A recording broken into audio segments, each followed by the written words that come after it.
कितना प्यारा नबी सारी दुनिया का है, वो दुलारा नबी उम्मत के दारिये शुद्ध अल्लाहु अकबर बोलबो আসুকুনা যত বাধা যত জোর সাইক্লোন রসুলের পথে মোরা চলবই এ জীবন বাজি রেখে দিনের নিশান মোরা ভারতে আকাশে উড়াবই জোরে জোরে আল্লাহুম্মা সাল্লি আলা আমরা বসো সব রাস্তায় না দাঁড়িয়ে বসো মাশাআল্লাহ আরো ভালো লাগছে আরো জোরে জোরে ওয়া আলা আলি সাইয়্যিদিনা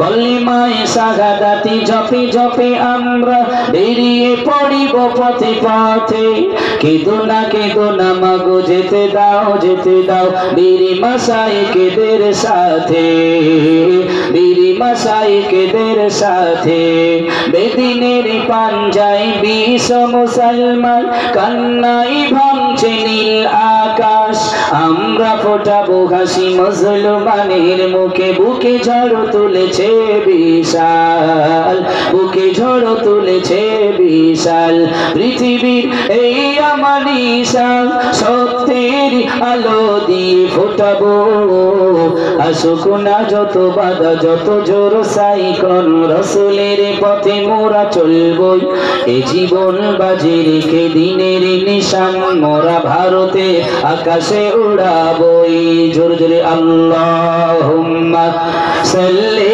আলা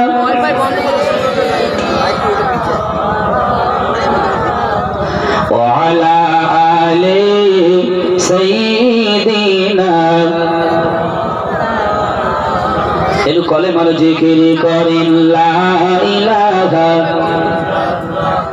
লা ইলাহা লা ইলাহা মুহাম্মাদুর রাসূলুল্লাহ আল্লাহুম্মা সাল্লি আলা সাইয়্যিদিনা মাওলানা মুহাম্মদ ওয়া আলা আলিহি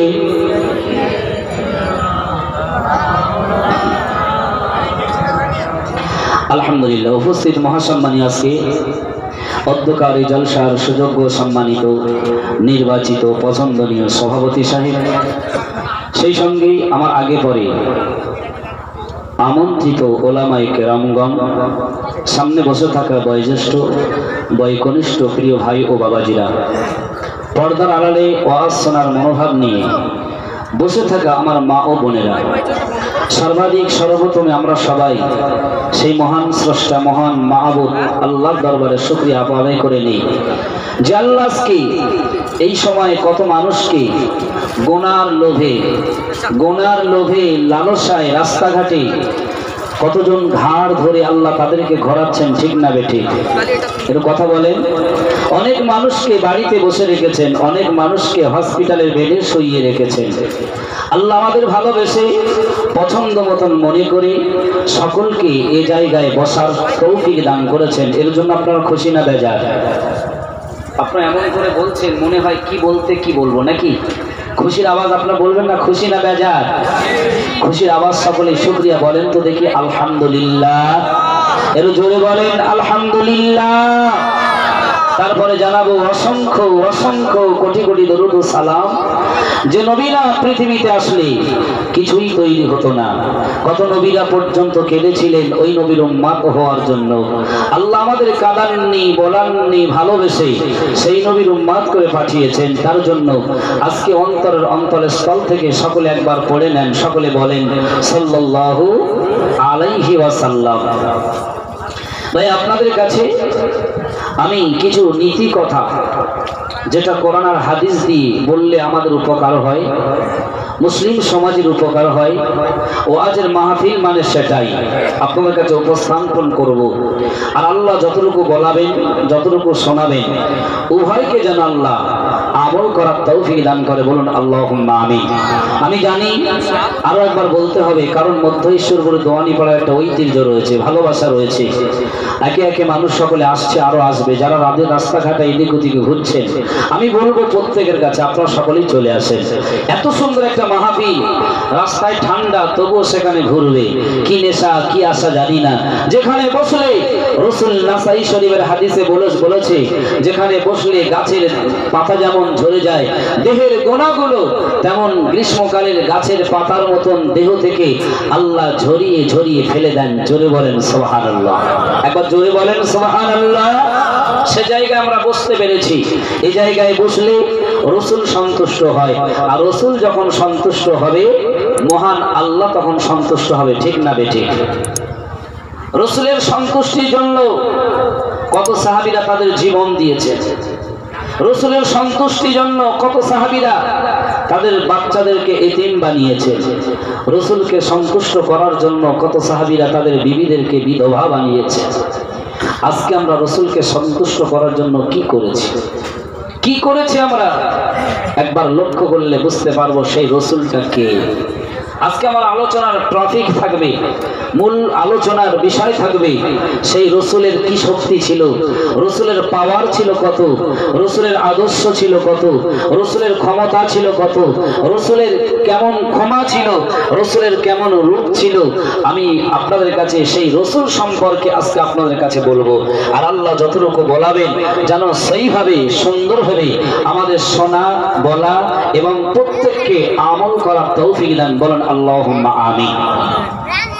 আচ্ছা ভাই, আপনারা বলেন তো, স্রষ্টা মহান আল্লাহ যত কিছু সৃষ্টি করেছেন, পাহাড় পর্বত থেকে নিয়ে আসমান জমিন থেকে নিয়ে এই সমস্ত কিছু সৃষ্টির শ্রেষ্ঠা থাকে, এই স্রষ্টা সব থেকে ভালোবাসেন কাকে? এর কথা বলেন। আল্লাহ এত কিছু তৈরি করেছেন, কিন্তু মহান আল্লাহ কাকে বেশি ভালোবাসেন? নবীকে। কোন নবীকে? জনাবে মুহাম্মাদুর রাসূলুল্লাহ সাল্লাল্লাহু আলাইহি ওয়াসাল্লাম। সেই নবীর উম্মত আমরা। আল্লাহ তার সম্বন্ধে কোরআনে বলেছেন, লাকাদ কানা লাকুম ফি রাসূলিল্লাহি উসওয়াতুন হাসানা। হে পৃথিবীর মানুষেরা, তোমরা শোনো, আমি আল্লাহ প্রত্যেক মানুষের জীবনে, প্রত্যেক মানুষের কাছে তার নবীকে অতএব আমি মুহাম্মদকে আদর্শবান করে দিয়েছি। আর নবীর আদর্শের দিকে যদি কেউ ফলো করে, তার জীবনটা তৈরি হয়ে যাবে। জোরে বলেন সুবহানাল্লাহ। আপনি গাছ পুঁতেছেন, গাছ রুয়েছেন, মনে মনে করছেন ওই গাছে যদি সার পানি দেওয়া হয় গাছটা ভালো হবে। ঠিক না বেঠিক? আমার আল্লাহ বলেছেন, বান্দা যদি তোমরা রাসূলের আদর্শগুলো তোমাদের জীবনে বেছে নাও, তোমাদের জীবনে পরিচালিত করো, তাহলে তোমাদের জীবনটা ওই রকম একটা গাছের থেকেও আরো আলোকময় উজ্জ্বলিত হয়ে যায়। জোরে বলেন সুবহানাল্লাহ। রাসূলের আদর্শ কেমন ছিল, রাসূলের রূপ কেমন ছিল, রাসূলের সৌন্দর্য কেমন ছিল, রাসূলের গায়ে কতটা ক্ষমতা ছিল, আমাদের গায়ে কতটা ক্ষমতা, রাসূলের কতটা ক্ষমা, কতটা দৃষ্টি ছিল, রাসূল মানুষের প্রতি কেমন আদর্শ চরিত্র দেখিয়েছেন, এই সংক্ষিপ্তভাবে আপনাদের কাছে উপস্থাপন করব ইনশাআল্লাহ। আদর্শের কথা বলতে গেলে বলতে হয় পৃথিবীর যত জ্ঞানী বিজ্ঞানী এসেছে, পৃথিবীর যত লেখক গায়ক এসেছে, পৃথিবীর যত মনীষী এসেছে, প্রত্যেক মনীষীদের জীবনী খুঁজলে পাওয়া যাবে। প্রত্যেক মনীষীদের জীবন আলগা করলে দেখা যাবে যে প্রত্যেক মনীষীর জীবন থেকে তারা বলেছে পৃথিবীর মধ্যে এমন একটা মানুষ পৃথিবীতে এসেছিল যে মানুষটার নাম হলো হযরত মুহাম্মদ। ওই মানুষটার আদর্শ ছিল আগেও কেউ ছিল না, পরেও কেউ হবে না, বর্তমানেও কেউ, অতীতেও এবং ভবিষ্যতে ওই মানুষের আদর্শ সঙ্গে কারো তুলনা করা যাবে না। জোরে বলেন সুবহানাল্লাহ। দ্য 100 বলে একটা বই আপনারা জানেন, অক্সফোর্ড বিশ্ববিদ্যালয় থেকে যিনি MA ফার্স্ট ক্লাস ডিগ্রি অর্জন করেছিলেন, উনি একটা বই লিখেছেন দ্য 100, 100 মনীষীর জীবনী। এই 100 মনীষীর জীবনীর বইটাতে গ্যালিলিওর নাম দিল না, রবীন্দ্রনাথের নাম দিল না, কাজী নজরুল ইসলামের নাম প্রথমে দিল না, এমনকি মাইকেল মধুসূদনের নাম দিল না, লালা লাজপত রায়ের নামও দিল না, শ্রী হরিশচন্দ্র নামও দিল না। এমন করে সুভাষচন্দ্র বলেন, যা পৃথিবীর মানুষ এসেছে সবাই সবার জীবনী তিনি পড়তে লাগলেন, খুঁজতে লাগলেন যে আমার বইতে কোন মানুষের জীবনী দেওয়া যায়, যে মানুষের জীবনী দিলে মানুষ একটু বেশি করে পড়বে, তার আদর্শ ভালো মানুষ মেনে নেবে। তাই আমেরিকার অক্সফোর্ড বিশ্ববিদ্যালয় থেকে এমএ ফারেকগত ওই মাইকেল এইচএম হার্ট, তিনি আরবের বুকে জন্ম নেওয়া, মক্কার জ্যোতি মদিনার বাতি মুহাম্মাদুর রাসূলুল্লাহর আদর্শ দিকে ফলো করেছেন। একবার জোরে বলেন সুবহানাল্লাহ। শুধু তাই কি, মুহাম্মাদের আদর্শ দিকে ফলো করে মাইকেল এইচএম হার্ট বলতে লেগেছে, আমি এত শিক্ষা অর্জন করেছি, এত মানুষের জীবন পড়েছি, কিন্তু হযরত মুহাম্মাদের মতন তার আদর্শ, তার চরিত্র, তার গুণবলিতে কোনো মানুষের জীবনী নেই।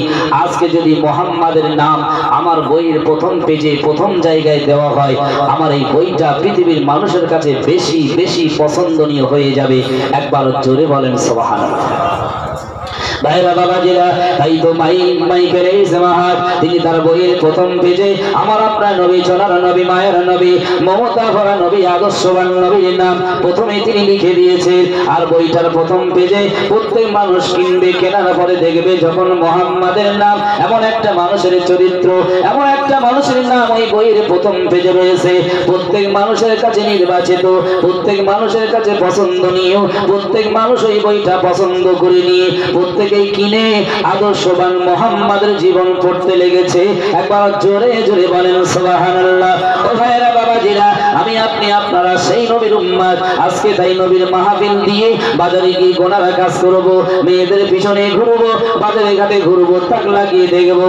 ও মুসলমান, না না না, কতদিন আর ভোবার পথ ঘুরে বেড়াবে, কতদিন আর অন্ধভক্ত হয়ে দুনিয়ায় চলবে, শয়তানের প্ররোচনায় কতদিন আপনি থাকবেন? যে আল্লাহ রাব্বুল আলামিন তার হাবিব সম্বন্ধে বলেছেন, হে জগতের মানুষরা তোমরা শুনে রেখে দাও, ওয়া ইন্নাকা লাআলা খুলুকিল আযীম। আমি আল্লাহ রাব্বুল আলামিন আমার নবী, সোনার নবী মুহাম্মাদের মধ্যে যে আদর্শ দিয়েছি, যে চরিত্র দিয়েছি, গোটা বিশ্বের মানুষের কাছে যদি আদর্শ দেওয়া হতো, গোটা বিশ্বের মানুষরা ওই আদর্শে আদর্শিত হয়ে যাবে। কিন্তু আমি জানিয়ে দিয়েছি, মুহাম্মাদের মধ্যে যত আদর্শ দিয়েছি, আর কোন মানুষ যদি ওই মুহাম্মাদের জীবনের দিকে তাকায়, আদর্শ ফলো করে চলে, আমি আল্লাহ বলছি ওই মানুষের জীবনটা মুহাম্মাদের আদর্শ মানার কারণে ইহকাল উজ্জীবিত হয়ে যাবে, পরকালে জীবনে সে লাভবান হয়ে যাবে। একবার জোরে জোরে বলেন সুবহানাল্লাহ। যদি মুহাম্মদ নবীর আদর্শ কেউ একবার মেনে চলে, তাহলে সে জীবনে কোনোদিন ক্ষতিগ্রস্ত হবে না, লাভ হয়ে যাবে। ভাইরা বাবাজিরা, আজকে মুহাম্মদ নবীর আদর্শ বলতে গিয়ে আমাদের সমাজে একটু লক্ষ্য করেন, আমাদের খাওয়ায়, আমাদের দাওয়ায়, আমাদের শয়নে, আমাদের জাগরণে, এমনকি পেশাব পায়খানা বলেন কিনা, চলাফেরায় বলেন কিনা, প্রত্যেকটি কাজে আমার নবী, সোনার নবীর আদর্শ জড়িয়ে রয়েছে। আপনি খাবার সময় নবীর আদর্শ দিকে ফলো করবেন, আপনি ঘুমাবার সময় নবীর আদর্শ দিকে ফলো করবেন, আপনি চলার সময় নবীর আদর্শ দিকে ফলো করবেন। যদি আদর্শ দিকে ফলো করতে পারেন, আল্লাহর কসম, মহান আল্লাহ রাব্বুল আলামিন ওই আদর্শ দিকে ফলো করার কারণে আপনার জীবনটা এই দুনিয়ায় আলোকময় জীবন আল্লাহ বানিয়ে দেবেন। ও ভাইরা বাবাজিরা, বলতে বলতে বলতে বলতে আপনাদের কাছে মনে পড়েছে, আল্লাহ নবীর আদর্শ দিকে বলতে বলতে বলতে একজন সাহাবীর নাম আপনাদের কাছে মনে পড়েছে, যে যাহা সাহাবীর নাম হলো জাবের রাদিয়াল্লাহু তাআলা আনহু। তিনি হাদিস বর্ণনা করছেন, হাদিস বর্ণনা করতে করতে করতে আবেগ ভরে বলেছে যে আমি জাবের আল্লাহর নবী মুহাম্মাদের আদর্শ দেখেছি, আর আমার জীবনে বহু মনীষীর আদর্শ দেখেছি, কিন্তু আমি আমার জাবের আমার জীবনে মুহাম্মদ নবীর আদর্শটা যদি একটা পাল্লায় দেওয়া হয়, আর সারা পৃথিবীর ডাক্তার, মাস্টার, জ্ঞানী, বিজ্ঞানী, এমন করে যত মনীষী রয়েছে, সবার জীবনটা যদি একটা পাল্লায় দেওয়া হয়, আমার নবী মুহাম্মাদের আদর্শটা এত বেশি হয়ে যাবে, ওই পাল্লাটা মুহাম্মাদের দিকে ভারী হয়ে যাবে। একবার জোরে বলুন সুবহানাল্লাহ। সে আদর্শবান নবীর উম্মত আমি আপনি আপনারা। কেন আমরা পৃথিবীতে আসলাম? নবীর আদর্শ যদি না মেনে চলতে পারবো, তাহলে কি শ্রীকৃষ্ণ, শ্রী চৈতন্যর আদর্শ মানবো ভাই? হ্যাঁ, শ্রী রামকৃষ্ণ আদর্শ মেনে চলবো? যারা শ্রী রামকৃষ্ণের আদর্শ মেনে চলেছে, তারাও স্বীকার করেছে যে মুহাম্মাদের মতন আদর্শবান পৃথিবীতে আর কেউ নেই। মহান আল্লাহ রাব্বুল আলামিন কোরআনের অন্য জায়গায় বলেছে, ওমা আরসালনাকা ইল্লা কাফফাতাল লিন-নাস বাশীরাও ওয়া নাযীরা।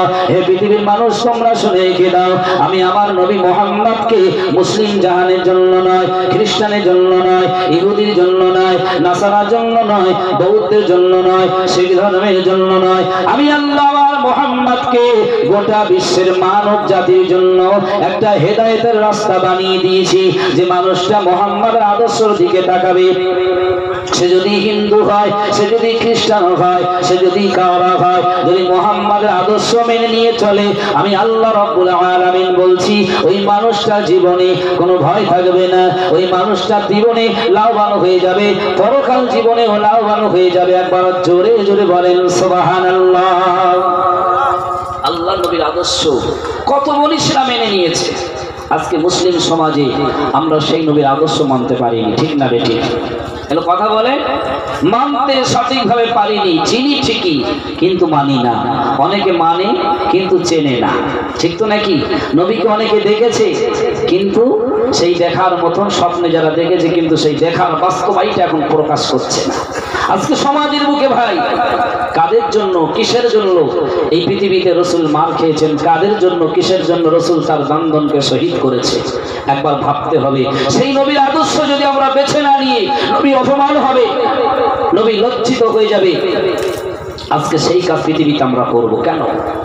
আমরা কদিন আগে দেখেছি ফেসবুকে, হোয়াটসঅ্যাপে, বিভিন্ন লাইভে, বিভিন্ন জায়গায় দেখেছি বিভিন্ন মানুষেরা তারা মানে স্লোগান দিচ্ছে এক জায়গায় হয়ে, তারা অন্যান্য সরকারের বিরুদ্ধে যারা মুহাম্মাদের ব্যঙ্গচিত্র করেছিল তাদের বিরুদ্ধে তারা মিছিল বার করেছে। সমাজের বুকে যদি কোনো চোর হয়, চোর যদি কোনো চোরের বিচার করে, সেই বিচারটা কি খারাপ হবে না ভালো হবে ভাই? আরে যারা আবেদন করছে তাদের জীবনে যদি দেখা হয়, তারাও মুহাম্মাদের অনেক অনেক অসম্মান করেছে, ঠিক না বেঠিক? হ্যাঁ, আজকে সেই মুহাম্মদ নবীর আদর্শ মানতে হবে, তারপর তো আপনার জীবন, তারপর তো আপনার এই মানে দুনিয়ার জীবনটা আলোকময় হবে। সেই আদর্শটা আমরা মানতে পারিনি। নবীর আদর্শ ছিল কেমন? একদিন ইহুদিরা আল্লাহ নবীর কাছে আসলেন মেহমান হয়ে এসেছে। ইহুদিরা নবীকে বলছে, ও নবী, আমরা যারা এসেছি আমাদের একটু রাতের বেলা মেহমানদারি করাতে হবে। আল্লাহ নবী দেখলেন এরা ইহুদি, কিন্তু তাদেরকে ফেরত দিলেন না। সাহাবীদের বললেন, তোমরা এক একজন মানুষকে নিয়ে এক একটা বাড়িতে চলে যাও, একটু মেহমানদারি করাও, ভালো করে তাদেরকে একটু মেহমানদারি করাবে। এক একজন সাহাবী এক একজন মেহমানকে নিয়ে চলে গেলেন। কিন্তু তার মধ্যে একজন মাশহুর, একজন বিখ্যাত মানুষ ছিল, যে মদ পান করতো, শরাব পান করতো, নেশা করতো, তাকে আর কেউ নিল না। ভাইরা বাবাজিরা, সেই মানুষটাকে যখন কেউ নেয় না, আমার আপনার নবী, সোনার নবী, মায়ার নবী, মমতা ভরা নবী ওই মানুষটাকে নিয়ে নিলেন এবং বাড়িতে নিয়ে আসলেন। সাহাবীরা সবাই চলে গেল, আল্লাহ নবী নিজে বাড়িতে চলে আসলেন। ওই মানুষটাকে বসার জায়গা দিলেন, খাওয়ার জন্য ব্যবস্থা করছেন। আল্লাহ নবীর ফ্যামিলিতে তখন 6 জন মাত্র মানুষ ছিলেন। নবীজির ফ্যামিলির জন্য যা রান্না হয়েছে, ওই রান্নাগুলো ওই মেহমানের সামনে আনা হলো। নবীজি মনে মনে করলেন, আমি যদি সঙ্গে বসে খাই আর যদি মেহমানের পেট না ভরে যায়, তাহলে মেহমান খুশি হয়ে যাবে। তাই রসুল তিনি খেলেন না, রসুল তিনি মেহমানদারি করছেন। ও সমাজের বুকের মানুষেরা, ও মুসলিম ভাইরা বাবাজিরা, একটু লক্ষ্য করে দেখবেন কোন নবীর উম্মত আমি আপনি আপনারা? জগৎ গুরু নবী, যিনি নূহ নবীর নবী, ইব্রাহিম নবীর নবী, যিনি আদম নবীর নবী, নবীদের নবী, আমার আপনার নবী, সমস্ত মানব কুলের নবী মুহাম্মদুর রাসূলুল্লাহ। তিনি ওই মেহমানকে মেহমানদারি করাচ্ছেন, কিন্তু কোনোদিন নবীর কাছে আসলো না, নবীকে মানলো না, নবীর শত্রুতা করেছে। তবু মুহাম্মদ নবী আমার ওই মেহমানকে মেহমানদারি করতে লেগেছে। ও ভাইরা বাবাজিরা, একটু শুনুন ভালো করে। ওই মেহমানদারি করতে করতে আল্লাহ নবীর বাড়িতে 6 জনের রান্না হয়েছিল। ওই মেহমানটার খানা দিতে দিতে 6 জনের খানা ওই ইহুদি সব একাই খেয়ে নিয়েছে। যদি আমাদের বাড়িতে হয় কি করব? ঠিক না বেঠিক? হয়তো আপনারা দেবেন, কিন্তু বাইরে দেখেছি এটা হয় না। নবীজি রাগ করছেন না, বলছে ঠিক আছে খেয়েই যাক, মেহমানদারি করতে হবে উত্তম পরিক্রিয়ায়। আল্লাহ নবী মেহমানদারি করেই যাচ্ছে। ভাইরা বাবাজিরা, ওই ইহুদি খেতে খেতে খেতে খেতে সব খানা একাই খেয়ে নিয়েছে। এবার আল্লাহ নবী মনে মনে করছে, এই ইহুদি খানা খাপ খেয়েছে, মেহমান কষ্ট হবে তার শরীরে, আমি একটু তাকে আরামের বিছানা দিতে হবে।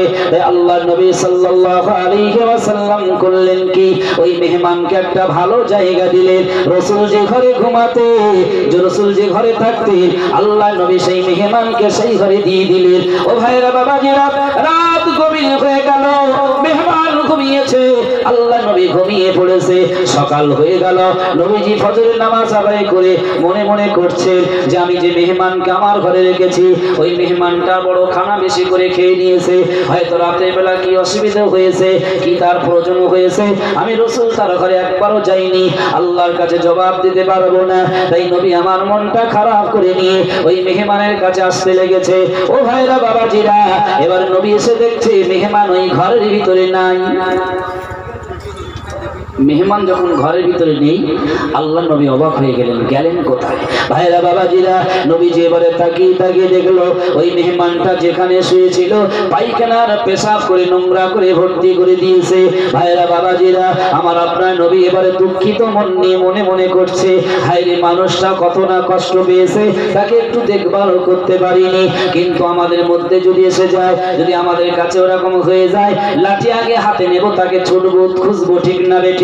কিন্তু ভাইরা বাবাজিরা, কেমন নবীর আদর্শ, কোন নবীর উম্মত আমি আপনি আপনারা লক্ষ্য করেন, শুধু নবী নবী নবী করি, কিন্তু নবীর আদর্শ জানি না, নবীর শক্তি কতটা জানি না, নবীর ক্ষমতা কতটা জানি না, নবী ক্ষমা করেন কতটা জানি না, নবীর রূপ কতটা আমরা জানি না, নবীর গঠনটা কেমন আমরা জানি না।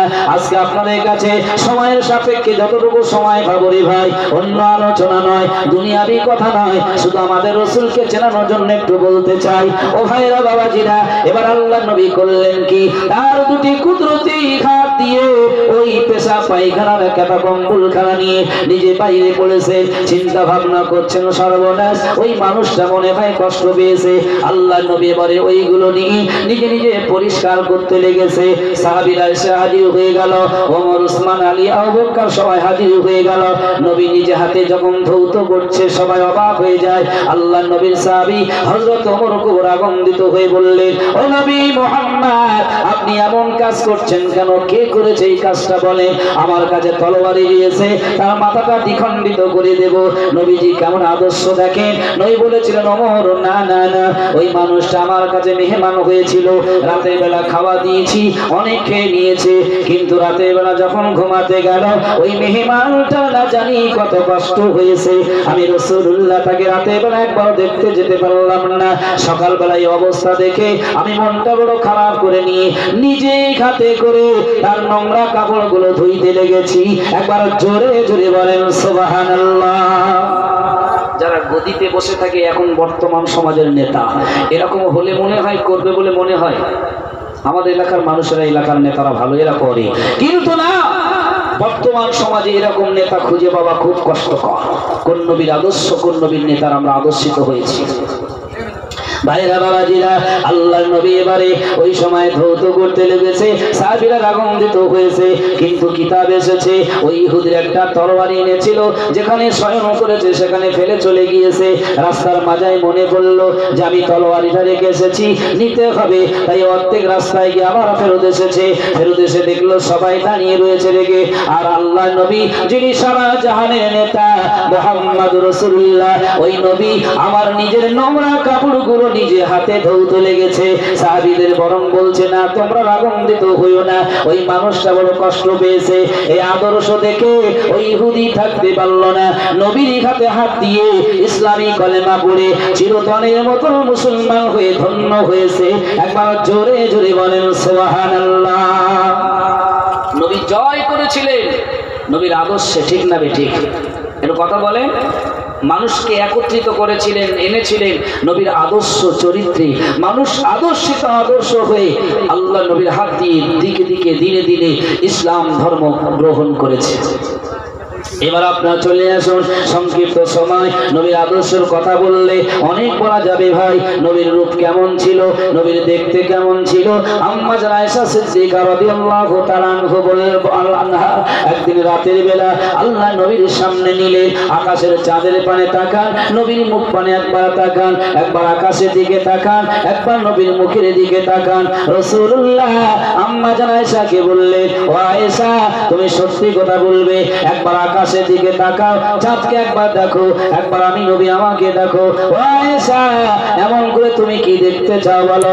আয়েশা বললেন, ইয়া রাসূলুল্লাহ, ইয়া হাবিবাল্লাহ, বেয়াদবি ক্ষমা করবেন। আমি আয়েশা একবার চাঁদের দিকে তাকাই আর একবার আপনার রূপের দিকে তাকাই। আমি আয়েশা মনে মনে করি ওই আসমানের চাঁদের থেকে আপনার রূপ আরো আরো বেশি বেশি। একবার জোরে জোরে বলেন সুবহানাল্লাহ, নারে তাকবীর। আম্মা জান আয়েশা বললেন, আকাশের চাঁদ যত জ্যোতি তার থেকে আমি বারবার আপনার মুখের দিকে তাকাচ্ছি, কোনটা বেশি? আমি চেয়ে দেখলাম আকাশের চাঁদের থেকেও আপনার রূপ, আপনার মুখের জ্যোতি আরো বেশি। একবার জোরে বলেন সুবহানাল্লাহ। আমার আপনার নবী কেমন নবী? আমার আপনার মতো না। ভাইরা বাবাজিরা, কিতাবে দেখছিলাম আম্মা জান আয়েশা একদিন সুজ নিয়ে কেতা সেলাই করছিলেন, কোন জামা সেলাই করছিলেন। বাড়িতে আলোর ব্যবস্থা কম ছিল। আম্মা জান আয়েশা আলো কমের কারণে ওই সুজটা ভালো করে দেখতে পাচ্ছিলেন না। হঠাৎ করে আমার আপনার নবী, সোনার নবী, মায়ার নবী, মমতা ভরা নবী তিনি ঘরেতে ঢুকলেন। আম্মা জান আয়েশা বললেন, রাসূল যখন ঘরে ফিরেছেন আমার সুজটা এর আগে আমি দেখতে পাচ্ছিলাম না, কিন্তু রাসূল আসার সঙ্গে সঙ্গে রাসূলের জ্যোতিতে আমি ওই সুজটা বেশি বেশি করে দেখতে পেতাম। একবার জোরে জোরে বলেন সুবহানাল্লাহ। এরকম নবীর জ্যোতি ছিল, পাওয়ার অনেক ছিল, অনেক ছিল ভাই। সেই নবীর উম্মত আমি আপনারা কত নবীর আদর্শের কথা, কত নবীর রূপের কথা বলবো। ইউসুফ নবীর রূপ দেখে অনেক মেয়ে ছেলে হাত কেটে দিয়েছে, কিন্তু আমার আপনার নবীর রূপ যদি দেখতো তাদের গর্দান কেটে দিত। আম্মা জান আয়েশা বলেছেন, জোরে বলেন সুবহানাল্লাহ। সেই নবীর উম্মত আমি আপনারা, ঠিক না বেঠিক? একবার দরুদ শরীফ পড়ে নেন, আল্লাহুম্মা সাল্লি আলা। মাশাআল্লাহ, খুব ভালো লাগছে, আরো জোরে জোরে। ওয়া আলা আলি সাইয়্যিদিনা আল্লাহুম্মা সাল্লি আলা ওয়া আলা আলি সাইয়্যিদিনা। খোদার হাবিব তুমি হে নবী মহান, খোদার হাবিব তুমি হে নবী মহান। ভালোবেসে খোদা দিল মহা সম্মান, ভালোবেসে খোদা দিল মহা সম্মান। কোরাই বংশে নবী জন্ম তোমার, ধন্য করিলে কোল মায়া মিনার। তোমারি উম্মত তোমরা পাপে পরিত্রাণ, ভালোবেসে খোদা দিল মহা সম্মান। খোদার হাবিব তুমি হে নবী মহান, ভালোবেসে খোদা দিল মহা সম্মান। আল্লাহুম্মা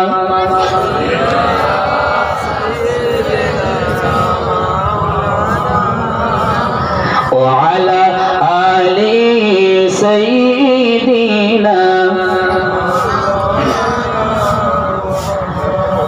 ভাইরা বাবাজিরা, আমরা নবীর আদর্শ শুনলাম, নবীর রূপ কেমন ছিল আমরা শুনলাম, নবীর গায়ের ক্ষমতা কেমন ছিল আমরা কি জানি। এখন বর্তমান সমাজে কিছু মানুষ মনে মনে করে আমার গায়ের শক্তি খুব বেশি, যদি মারপিট ঝগড়ার কাছে দেওয়া হয় ফাস্ট হয়ে যেতে পারি।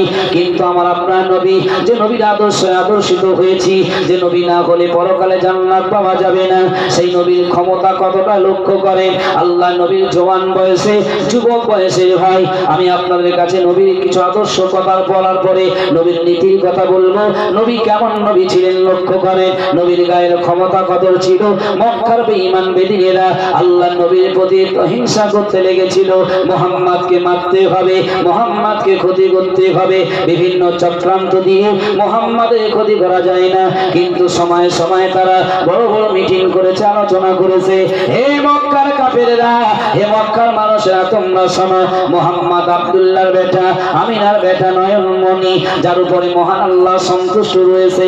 আমরা মক্কাবাসীরা যদি ওই মুহাম্মদকে ব্যবস্থা না করতে পারি, দিকে দিকে মানুষ তার ধর্মে দীক্ষিত হয়ে যাবে, মানুষ তার প্রেমে আসক্ত হয়ে যাবে, আমাদের নেতাগিরি থাকবে না।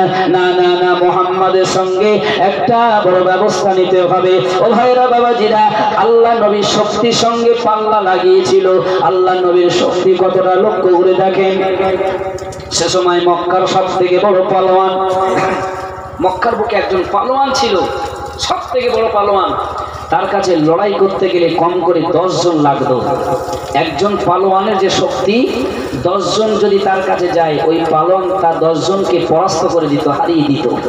সেই পালোয়ানকে মক্কার কাফেররা ডাকলো, ডেকে বলল যে মক্কার পালোয়ান রুকানা, কেউ বলেছেন তুকানা, বানান ভেদে।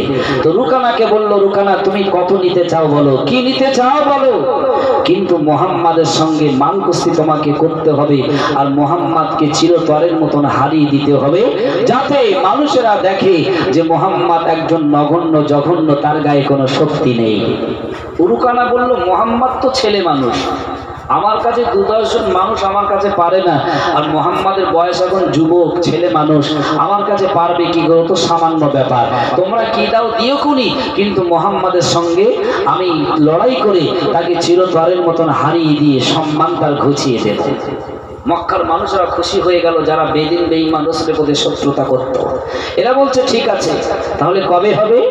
রুকানাকে বলল, ঠিক আছে অমুক দিন। মুহাম্মদ আমার আপনার নবী, সোনার নবী আমার একদিন রাস্তা দিয়ে হেঁটে হেঁটে আসছেন। তুকানা বা রুকানা সামনে দাঁড়িয়ে বলছে, মুহাম্মদ তোমার গায়ে নাকি খুব শক্তি, বড় সাহস, আমার সঙ্গে তোমাকে লড়তে হবে, না যদি লড়ো এই রাস্তা দিয়ে তোমাকে এদিকে আর যেতে দেব না, যে রাস্তায় এসেছো সে রাস্তায় তোমাকে ফেরত যেতে হবে। যদি কোনো 5 বছরের কোনো বাচ্চা আর 5 বছরের কোনো বাচ্চা হয়, দুজনা যদি একজন যদি জোর দেখায়, আরেকজন তার সঙ্গে জোর করেই মাল কুস্তি করতে থাকে, ঠিক না বে ঠিক? কিন্তু যখন 50 বছরের একজন লোক 5 বছরের একটা ছেলেকে যখন রাস দেখায়, 5 বছরের ছেলেরা ভয়তে পালিয়ে যাবে, ঠিক না বে ঠিক? পালিয়ে যাবে। কিন্তু আমার আপনার নবী ছিল খুব নরম, খুব শান্ত শিষ্ট এবং যুবক, আরও ছিল মক্কার সব থেকে বড় পালোয়ান রুকানা।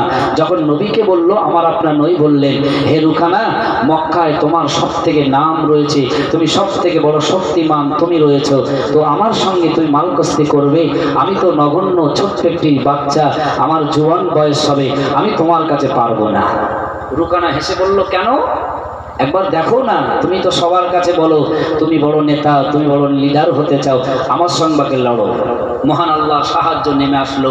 জিবরিল আমিন বললেন, হাবিব আপনি পিছু পা হবেন না, যদি আপনি পিছিয়ে যান মক্কার বেঈমান বেদিনরা রুকানাকে তুলে ধরে বলবে এই রুকানার কাছে মুহাম্মদ আজ হেরে গেছে, আপনি পিছবেন না, আপনি ওই রুকানার সঙ্গে চুক্তিতে আপনি শিকার হয়ে যান, আমি আল্লাহর ফেরেশতা জিবরাইল আপনার সঙ্গে মহান আল্লাহ সাহায্য করার জন্য পাঠিয়ে দিয়েছেন। জোরে বলেন, একটু জোরে হবে না সুবহানাল্লাহ? আল্লাহ নবী বললেন, রুকানা ঠিক আছে, ঠিক আছে, তাহলে আপনার সঙ্গে আমি লড়াইতে রাজি। ভাইরা বাবাজিরা, এবারে রুকানা করলেন কি, মুহাম্মদকে বললেন, হে মুহাম্মদ তুমি ওই যে প্রান্ত দেখা যায় ওখানে দাঁড়িয়ে যাও, আমি রুকানা এখানে দাঁড়াবো, যখন 1 2 3 বলবো তুমি দৌড়ে আসবে, আমি দৌড়ে যাব, আর মিডিল পজিশনে একটা দাগ কাটা হলো, ওই দাগের মাঝখানে যে আমার মাল কুস্তি করে আমি রুকানা যদি আমার এধারে ফেলে দিতে পারো, তাহলে বুঝবো মুহাম্মদ তুমি জিতে গেছো, আর আমি যদি তোমাকে তোমার দিকে ফেলে দিতে পারি, আর তোমাকে মনে করতে হবে রুকানার কাছে আমি মুহাম্মদ হেরে গেছে।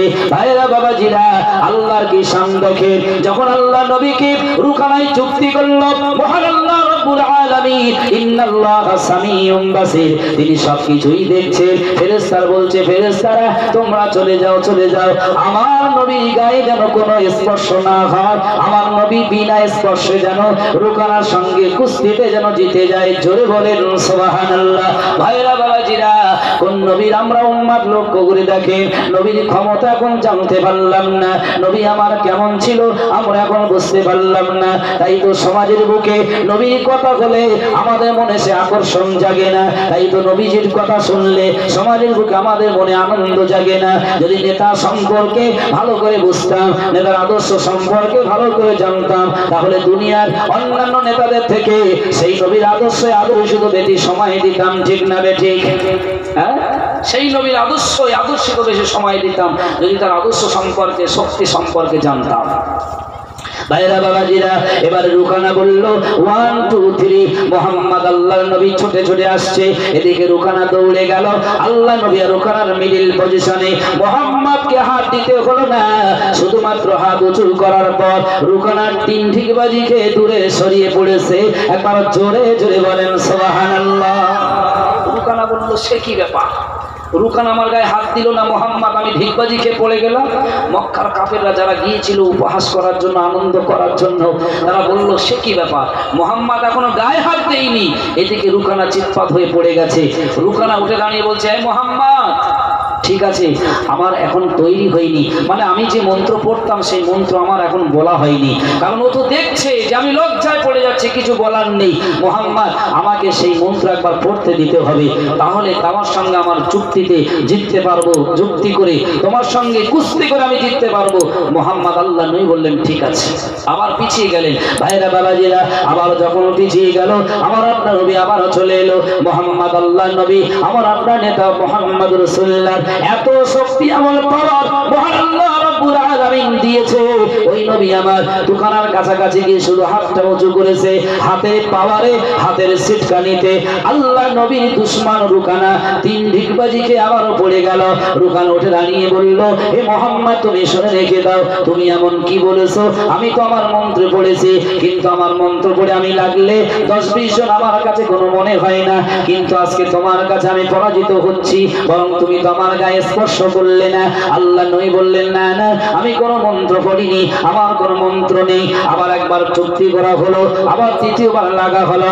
আল্লাহ কসম, ও ভাইরা বাবাজিরা, কোন নবীর উম্মত আমি, আপনি আপনারা। সেই নবী আবার তৃতীয়বার আসলেন, দোকানা ঢিকবাজিকে পড়ে গেল। মক্কার মানুষেরা দূর থেকে দেখলো আর ভাবলো যে রুকানা দ্বারা মনে হয় কোনো কাজ হবে না। তখন রুকানা করলো কি, আল্লাহ নবীর হাতে হাত দিয়ে বললেন, মুহাম্মদ, আপনাকে আমি অবিশ্বাস করেছিলাম, ভেবেছিলাম আপনি সাধারণ একটা মানুষ, আপনার প্রতি মক্কার বেঈমানেরা বড় শত্রুতা করে, আপনাকে দুশমনি করে। হে মুহাম্মদ, আমি রুকানা মক্কার বড় পালোয়ান, আজকে আমি স্বীকার করে নিলাম আপনার মতন নবী, আপনার মতন শক্তিমান এই পৃথিবীর জমিনে পূর্বে আসেনি, বর্তমানেও নাই, ভবিষ্যতেও আসবে না।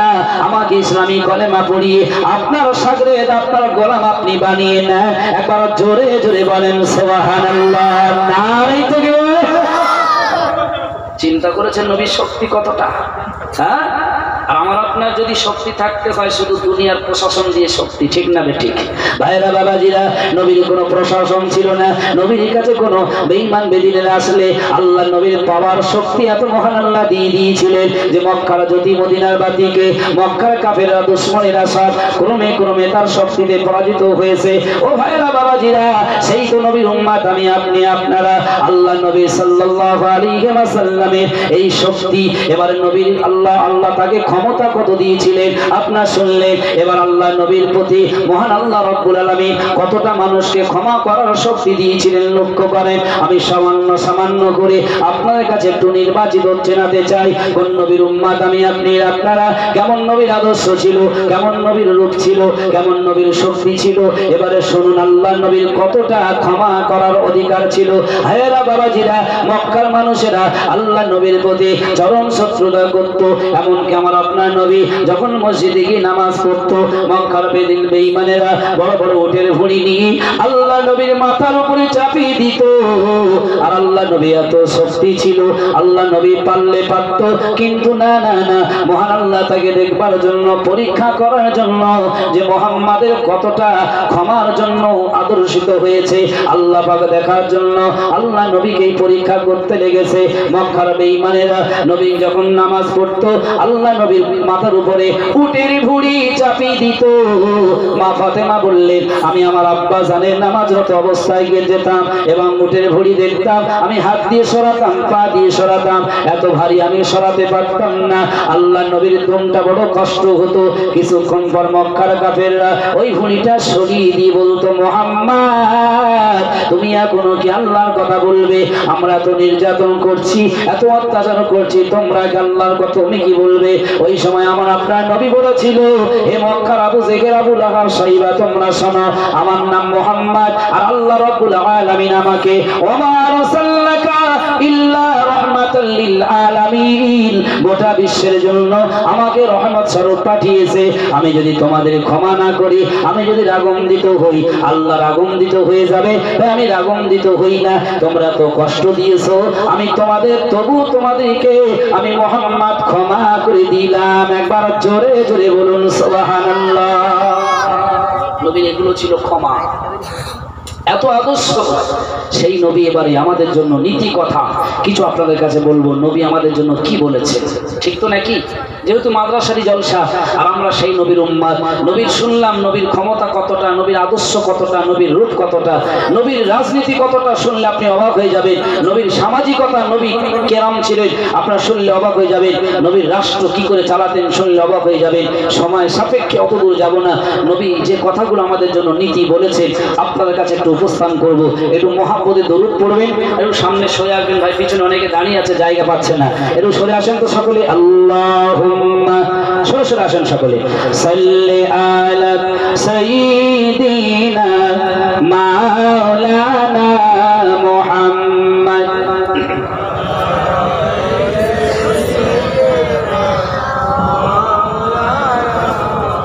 আচ্ছা ভাই, একটা জিনিস অবাক হয়ে যায়, কি জানেন? বর্তমান সমাজে কেউ কারোর কথা বললে অন্য মানুষ বিরোধিতা করে, ঠিক না বেঠিক? কিছু লোক বিরোধিতা করে, কিন্তু আপনারা দরুদ পড়বেন, কেউ আপনাদের বিরোধিতা করবে নাকি? একটু কথা বলেন। দরুদ পড়লে খুশি হয় কে? আল্লাহ। আর আল্লাহ বলছে, যখন আমাকে খুশি করাতে যাবে তাহলে আমার আগে আমার নবীকে খুশি করাতে হবে। কুল ইন কুনতুম তুহিব্বুনাল্লাহা ফাত্তাবিউনি ইউহিব্বুকুমুল্লাহ। নবী ইত্তেবা করতে হবে। আর নবী বলেছে, তোমরা পৃথিবীর যে প্রান্ত থেকে আমার প্রতি ভক্তি ভরে মহব্বতে দরুদ পড়ো, আমি রাসূল মক্কা মদিনা থেকে সেই দরুদের তহফা নজরানা পাই এবং আমি রাসূল খুশি হয়ে যাই। আর রাসূল যখন খুশি হবে, মহান আল্লাহ তখন খুশি হবে। আর আল্লাহকে খুশি করতে গেলে মন খারাপ করে এমন করে দরুদ পড়ছে, মনে হয় এখন আপনাদের ছেড়ে দিলে ভালো হয়। ভালো হয় নাকি? হ্যাঁ, একটু মহব্বতে পড়েন। আল্লাহুম্মা সাল্লি আলা